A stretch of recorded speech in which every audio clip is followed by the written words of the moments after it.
Seguramente se te hace muy normal enchufar tu celular y que éste comience a cargar de inmediato. Sin embargo, hay algo mucho más profundo detrás del cargar de tu celular, la electricidad, ya que la electricidad es algo extremadamente fascinante, complicado y muy bonito. Pero precisamente de ello hablaremos hoy. Para entender más acerca de la electricidad hay que remontarnos a Londres, Inglaterra, en el siglo XIX, en el laboratorio de un físico muy particular, Michael Faraday, que a pesar de no haber tenido una educación muy vasta, era un científico nato, ya que Faraday se dio cuenta de que al tener una corriente eléctrica se inducía un campo magnético. Esto lo vio mediante limaduras de hierro y brújulas que se orientaban en el sentido de los cables. Más adelante veremos este experimento. Sin embargo, Faraday no era el único en trabajar en el área de la electricidad. Coulomb, años antes, en su famosa ecuación, retrató que cargas de distintos signos se atraen y de igual se repelen. Además, en su momento, Maxwell, Ampère y Gauss ya estaban trabajando en experimentos con inductancia, sobre la divergencia del campo magnético, etc. Algo que veremos más adelante en las ecuaciones de Maxwell. Las ecuaciones explican cómo es y cómo cambia el campo. La primera ecuación, o ley de Gauss, describe cómo las cargas afectan al campo eléctrico. Las cargas eléctricas son fuentes del campo si son positivas, o sumideros del campo si son negativas. Es decir, polos iguales se repelan y polos diferentes se atraen. Algo derivado de la ecuación de fuerza de Coulomb, que ya había trabajado en esto años atrás. La segunda ecuación, o ley de Gauss del magnetismo, nos dice que las fuentes y sumideros del campo magnético no existen, no hay cargas magnéticas. Con esto podemos decir que los monopolos magnéticos no existen. La tercera ecuación nos dice que si un campo magnético cambia en el tiempo, este activa el campo eléctrico de forma precisa cerrándose.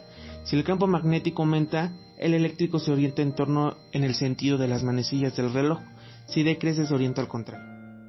Por último, la cuarta ecuación nos dice que un campo eléctrico cambiando en el tiempo activa el campo magnético, cerrándose, permitiendo generar imanes artificiales, como en el ejemplo, que basta con hacer pasar una corriente eléctrica para poder tener un campo magnético. Por ende, y haciendo énfasis en las últimas dos ecuaciones de Maxwell, nuestro mundo moderno cobra sentido. La tercera ecuación nos permite explicar el funcionamiento de las turbinas eólicas, de las turbinas en las centrales nucleares que transforman la energía cinética del agua en electricidad. Y la cuarta ecuación nos permite explicar el funcionamiento de los electroimanes y por ende de los motores eléctricos que impulsarán los autos del futuro. Sin embargo, a los físicos todavía les faltaría hacer otro gran descubrimiento sobre el campo electromagnético, esta vez en la luz.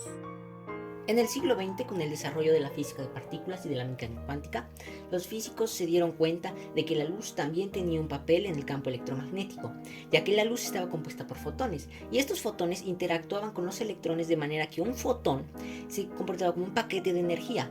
Un electrón se desprendía de un fotón para desprenderse de energía y ese fotón interactúa con otro electrón dándole energía.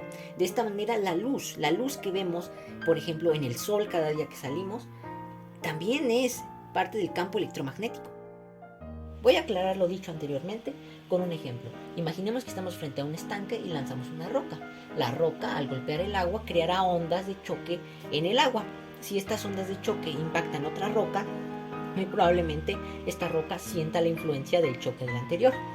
Ahora bien, pensemos en estas rocas como electrones y pensemos en esas ondas como el campo electromagnético y a las moléculas de agua como fotones. Entonces, lo que en realidad estamos viendo es que los electrones serían como diminutas rocas en un espacio y los fotones serían como lo que los comunica, como el agua en ese estanque. Si nosotros movemos un electrón por el estanque, eso influenciará a otros electrones.